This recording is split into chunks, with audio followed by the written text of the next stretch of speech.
E aí, beleza? Seja bem-vindo ao Tablete de Rapadura, uma rapadura filosófica. Eu não sou filósofo, tá? Eu sou formado em outro campo de exatas. E eu vim pedir desculpa também, né? Porque eu tô debaixo da luz, então não tenho como arrumar um ângulo bom hoje, né? Pra fazer esse vídeo. Esse vídeo vai ser sobre um assunto que me interessa um pouco. Deixa eu ajeitar aqui a posição. Eu acho que tá tendendo a derrubar. Eu queria falar um pouco sobre a questão da personalidade do argumento. É, a questão de você tirar caráter do argumento de algumas pessoas. Por exemplo, eu fui espírita por 14 anos e aos 13 anos de idade eu já tinha 5 anos de espiritismo, né? E eu gostava de estudar. Eu fui um jovem que estudou um pouquinho. Eu discutia religião com as pessoas. É, é, eu era chato pra caramba. Então, assim, eu comecei a perceber que não era só a questão de discutir que fazer com que as pessoas tivessem uma opinião errada sobre mim. Em alguns casos, né? Também não eram todas as pessoas, né? Tinham aquelas que não iriam me julgar por ser espírita. Tinha pessoas que me julgavam por ser espírita, sim. E tinham pessoas que aparentemente não me julgavam por ser espírita. Eu era chato mesmo. Tinha esses casos aí. Mas houveram pessoas que trouxeram esse julgamento, né? Ah, você é do candomblé, você é não sei o que. Não, eu era kardecista. E eu sempre era contra esse pensamento de que existe kardecismo, sabe? Eu não, eu para mim o espiritismo sempre foi espiritismo e kardecismo para mim nunca existiu, sabe? Porque o espiritismo ele nasceu com Allan Kardec. Então a religião de Allan Kardec é o espiritismo, né? É o espiritismo e no entanto o povo venta esse negócio de kardecismo. Para mim kardecismo não existe. E para quem é espírita, kardecismo não existe. Tudo bem. O que existem são religiões que elas se baseiam no espiritismo, mas não são o espiritismo, né? E eu sofri com esse preconceito, cara, eu sofri bastante. Mas eu não queria falar nisso, né? Eu queria falar da personificação dos argumentos. Durante algumas argumentações eu notava que as pessoas faziam juízo de valor, né? Mesmo eu tendo 13 anos, eu defendia uma ideia, eu realmente defendia o espiritismo. E em alguns casos eu sabia que tinha gente que não gostava de mim por causa disso. Mas depois eu fui saindo. Fui saindo do espiritismo, não achei mais tão legal. Eu fui pensando nas argumentações, eu fui vendo que pra mim já não fazia tanto sentido. Eu fui olhando o modus operandi, né, a forma da coisa agir, eu fui vendo que, peraí, vamos ter calma, vamos dar uma olhada aqui mais razoavelmente. Aí eu fui olhar a história, né, eu fui saindo. Aí eu virei desigrejado. Desigrejado espírita. É, espiritismo não tem bem uma igreja, né, mas tem a comunidade. É o que eu chamo de irreligioso, né? Eu me tornei irreligioso e depois eu fui estudar o budismo para tentar sair um pouco dessa irreligiosidade que eu não estava gostando, não achei legal, tá? É uma questão emocional também. E é, eu saí da irreligiosidade, eu passei 1 ano e meio, 2 anos, e eu fui estudar budismo. Assim que eu fui estudar budismo, eu entrei na faculdade, na minha segunda graduação. A minha primeira eu não concluí. Aí eu cheguei lá, eu era budista e eu lembro que tinha uma menina que ela chegava pra mim e dizia: Oi, budista. E eu sentia que ela, dentro daquela pessoinha, não havia conforto em saber que eu era budista. Então, com isso eu fui percebendo que as pessoas, né, eu já sabia muito antes, né, mas ficou mais forte, que as pessoas julgam você muitas vezes por uma opinião só que você tem. Esse é o problema, você não se resume a uma opinião. Você não se resume a um ato que você praticou há uma semana atrás. Esse é o grande problema.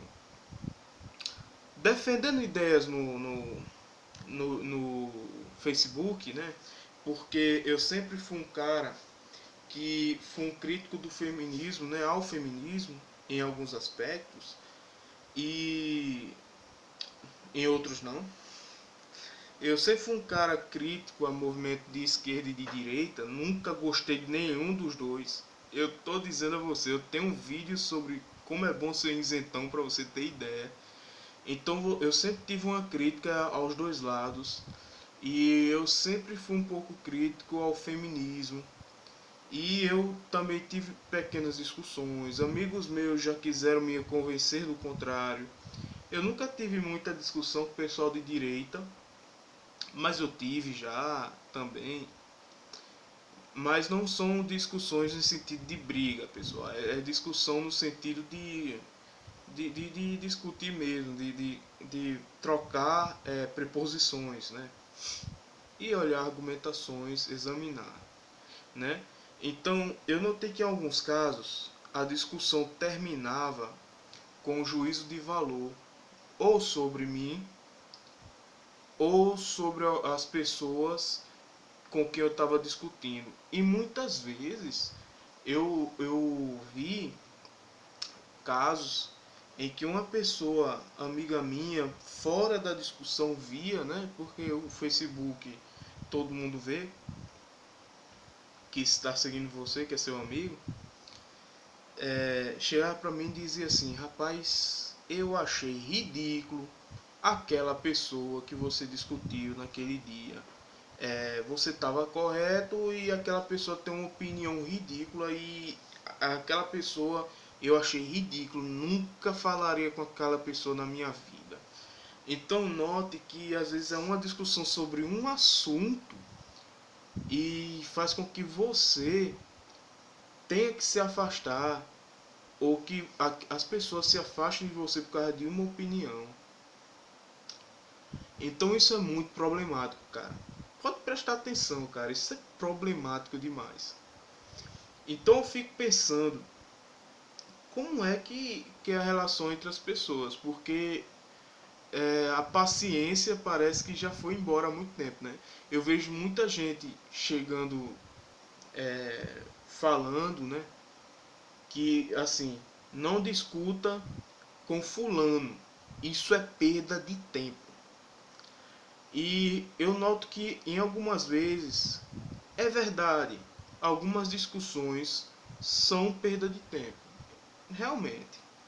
Mas eu acho que a maioria das discussões não são. São fugas, são preguiça. Muitas vezes a pessoa diz isso por preguiça. Preguiça de falar, preguiça de pensar, preguiça de argumentar, porque não teve uma educação argumentativa. Não se educou para argumentar, não se educou para conversar, para dialogar. Então, esse é o grande problema.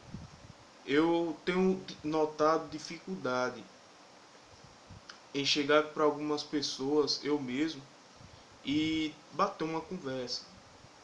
Eu tenho notado que quando eu toco em alguns assuntos para algumas pessoas, elas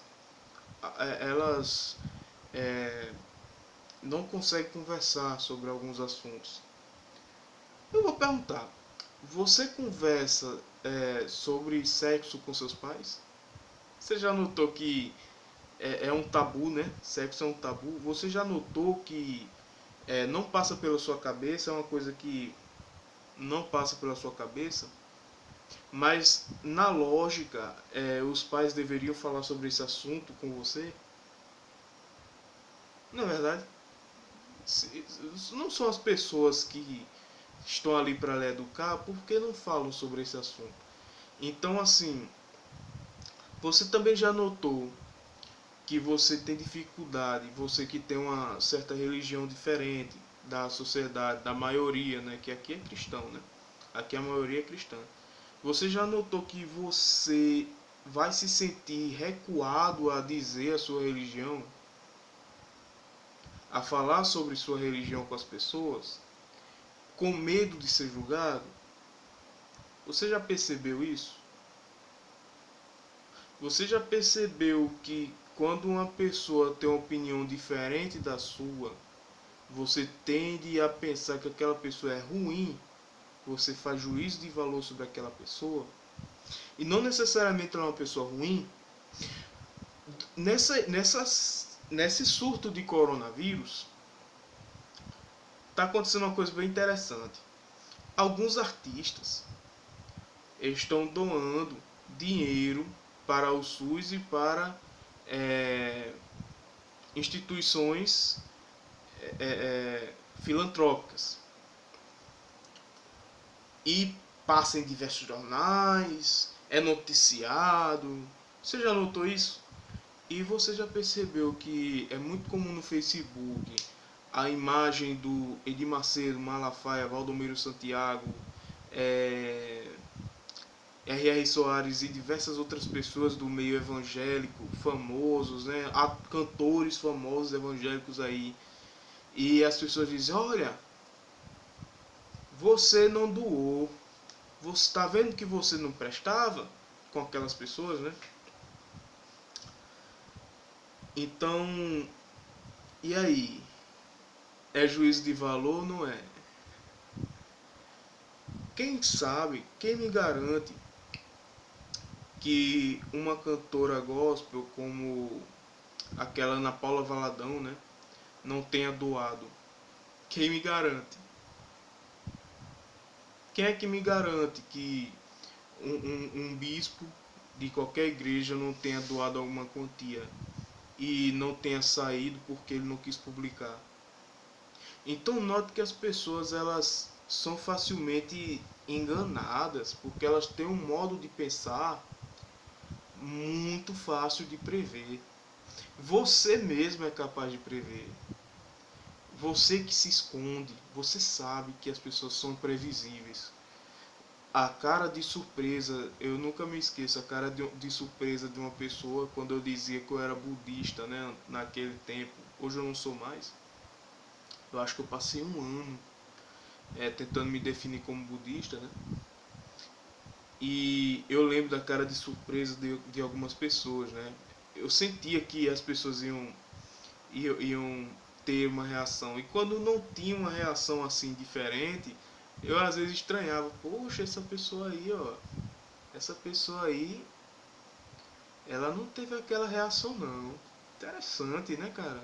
É, fulaninho é mais cabeça, né?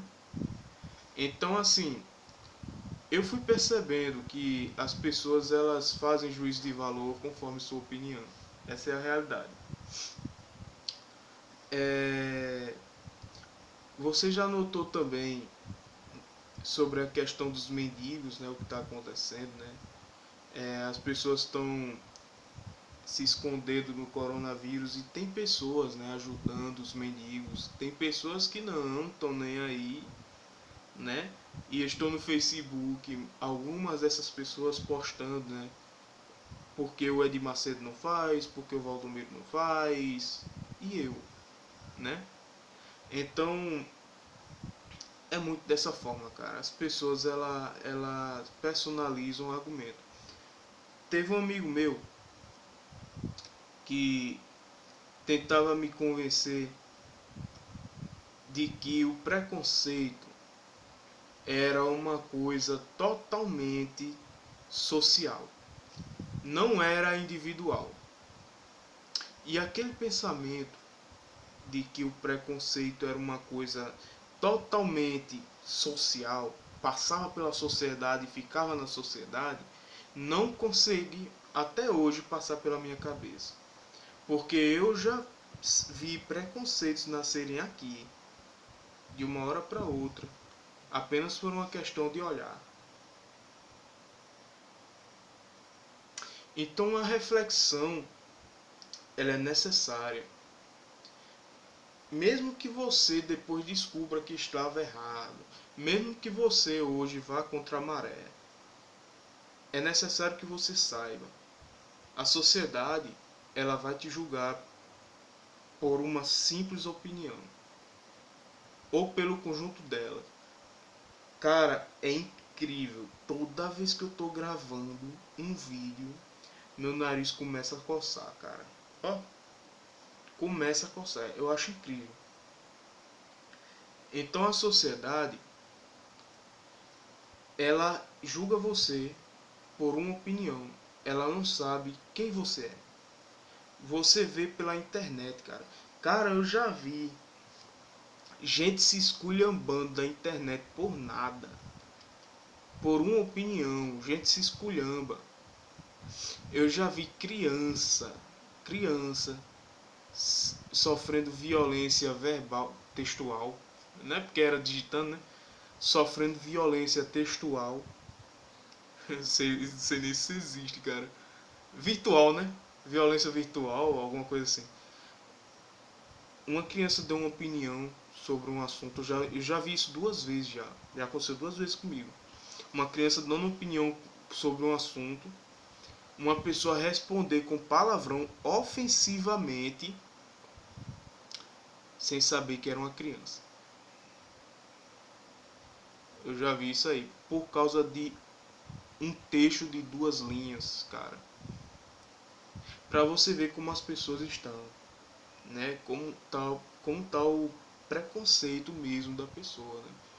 A pessoa achar que todo indivíduo que tem aquele pensamento, independente de qual for, é um indivíduo maligno. Claro que vão ter pensamentos que podem sim levar ficar precavido, né? Um cara da Ku Klux Klan, né? Um cara, ei, eu sou da Ku Klux Klan, ou então eu sou do PCC, eu sou de qualquer coisa, facção, ou eu sou nazista. Claro que você vai pensar, né? Porra, ele está defendendo algo que fere as pessoas, mas não é sobre isso que eu estou falando, né? Eu acho que já deu para entender que eu estou falando do preconceito com meras crenças, né? Com meras opiniões, é, em um nível muito menor, né? Então, basicamente é isso. Eu já levei nome de homofóbico e não foi só uma vez. Já sofri com essa palavra. Eu pela internet, de amigos e colegas mesmo, porque isso virou xingamento, cara.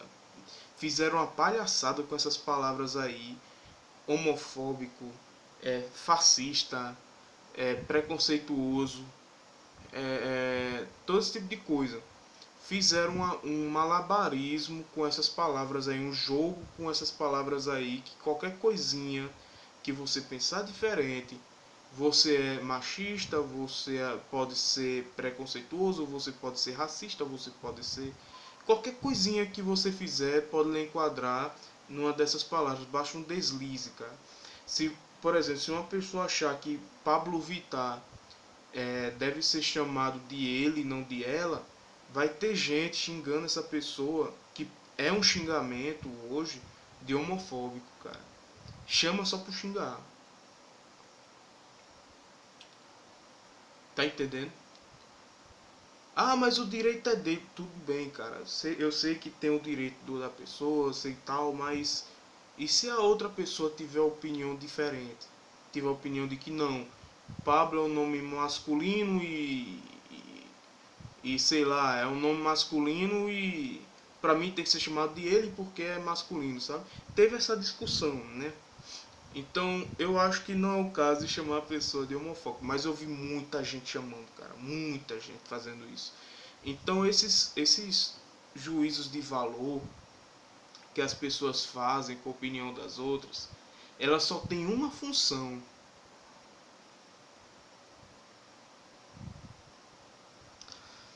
Essa é a função: calar. Então, assim, calar o outro porque o outro não é da minha religião, calar o outro porque o outro é ateu, calar o outro porque o outro é homofóbico, calar o outro porque o outro é heterofóbico, calar o outro porque o outro quer arruinar a economia, né? Quer isolar as pessoas, calar o outro porque você está sendo racista, já que uma professora negra, né? Aconteceu, acho que foi ano passado, né? De descobrirem que uma professora negra tinha mentido sobre o diploma em Harvard, né? Teve umas pessoas que estavam com essa história, né? Eu não sei se é real, se é verdade, né? Entre aspas, é verdade. Eu acho que foi verdade. Eu acho que foi verdade. E descobriram aí que era uma farsa, que a professora tinha dito que era de Harvard e a mulher não era. E a pessoa disse assim: isso nada mais é do que o espelho do racismo na sociedade. Não, cara. A pessoa simplesmente mentiu sobre uma coisa que não precisava ter mentido, né? Dizendo que tinha feito Harvard, né? Tinha se formado em Harvard sem ter, não tinha necessidade da pessoa mentir sobre seu diploma, né? Então, não necessariamente isso foi racismo, tá entendendo? A denúncia foi racista? No meu ponto de vista, não. Mas teve muita gente alegando que quem dizia que era fraude era racista, só porque a mulher era negra, cara. Sendo que, na verdade, os racistas eram essas pessoas que estavam protegendo porque ela era negra. Porque na definição de racismo está existe a divisão entre raça. E se você defende também uma pessoa só pela raça, na minha lógica você é racista também, porque você está dizendo que aquela raça dela existe. Se você diz que ela é negra, que ela é da raça negra, na minha lógica você está dividindo aquela pessoa e dando um privilégio por raça. Então isso para mim também é racismo do mesmo jeito. Positivinho, traz benefício, mas é uma forma de racismo na minha opinião. Se não concorda, comentários. Então basicamente é isso. Você não precisa se calar por causa do julgamento alheio, porque o julgamento alheio vai existir até com a panela que cair na tua casa. Valeu, cara. Fica com Deus. Até a próxima. Deixa o like e tchau.